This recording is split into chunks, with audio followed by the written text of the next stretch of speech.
अस्सलाम वालेकुम दोस्तों, मैं हूं उस्मान मंशा और आप देख रहे हैं सुशील टीवी। दोस्तों फाइनली रेसलमेनिया की नाइट 2 भी ओवर हो चुकी है और नाइट 1 के शो से तो पहले बारिश स्टार्ट हुई थी, लेकिन नाइट 2 में तो शो के दौरान ही सरप्राइजेस और शॉक्स की बारिश हो रही थी और पूरे शो ने तो एकदम हिला ही डाला। तो आज की इस वीडियो में हम नाइट 2 के तमाम मैचेस और विनर्स के बारे में बात करेंगे, तो वीडियो को पूरा लाजमी देखिएगा। और अगर आपने अभी तक वीडियो को लाइक नहीं किया तो वीडियो को लाइक जरूर करें और यार चैनल को भी सब्सक्राइब कर लें, क्योंकि आप में से कई लोग वीडियोस तो देखते हैं लेकिन चैनल को सब्सक्राइब नहीं करते, तो प्लीज चैनल को भी सब्सक्राइब जरूर करें। तो बिना देर किए शुरू करते हैं।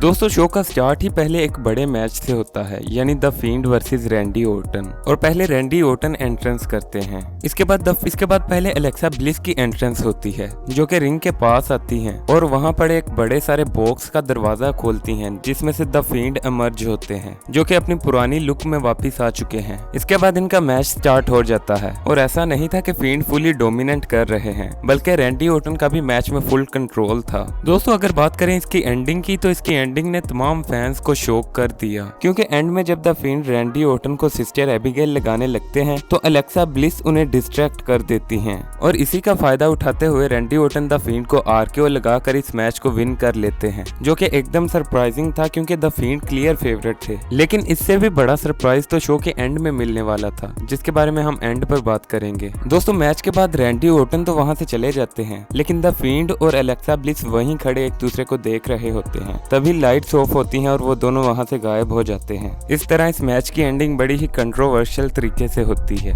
इसके बाद मैच आता है WWE women's tag team championship के लिए, जहां पर पहले चैलेंजर्स यानी नटालिया और तमीना एंट्रेंस करती हैं। उसके बाद नाया जैक्स और शेना बेजलर भी आ जाती हैं और मैच स्टार्ट हो जाता है। दोस्तों ये एक डिसेंट सा मैच था और अगर बात की जाए इस मैच के विनर्स की, तो नाया जैक्स और शेना बेजलर अपनी चैंपियनशिप रिटेन कर लेती हैं।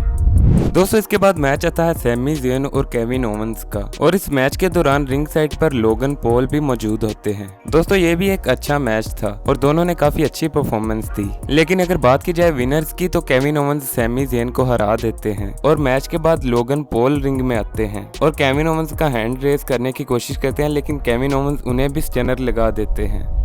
दोस्तों इसके बाद मैच आता है यूनाइटेड स्टेट्स चैंपियनशिप के लिए, जिसमें रिडल अपनी चैंपियनशिप शीमस से डिफेंड करते हैं। दोस्तों इन दोनों ने भी एक अच्छा मैच डिलीवर किया, लेकिन अगर रिजल्ट्स की बात की जाए तो एंड में शीमस ने मैट रिडल को एक ब्रूटल ब्रोक किक लगाई, जिस पर रिडल किक आउट नहीं कर पाए और इस तरह शीमस नए यूनाइटेड स्टेट्स चैंपियन बन जाते हैं।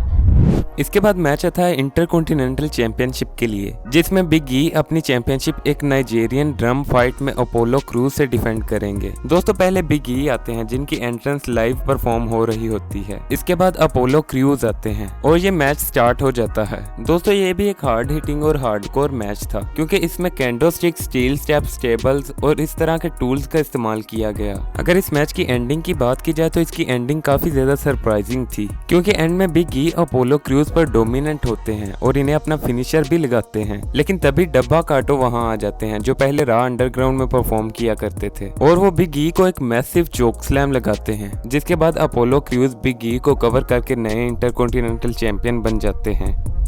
दोस्तों इसके बाद हॉल ऑफ फेम 2021 की क्लास के इंडक्टीज स्टेज पर अपीयरेंस करते हैं और इसके बाद रॉ वुमेन्स चैंपियनशिप का मैच आता है और पहले रिया रिप्ली एंट्रेंस करती हैं, जहां पर उनका थीम सॉन्ग लाइव परफॉर्म हो रहा होता है। इसके बाद आस्का की एंट्रेंस होती है, जिसके बाद मैच स्टार्ट हो जाता है और ये भी रेसलिंग वाइज एक अच्छा मैच था और दोनों की परफॉर्मेंस काफी कमाल की थी। लेकिन अगर रिजल्ट्स की बात की जाए तो एंड में रिया रिप्ली को उनका रेसलमेनिया मूवमेंट मिलता है और वो आस्का को हराकर नई रॉ वुमेन्स चैंपियन बन जाती हैं।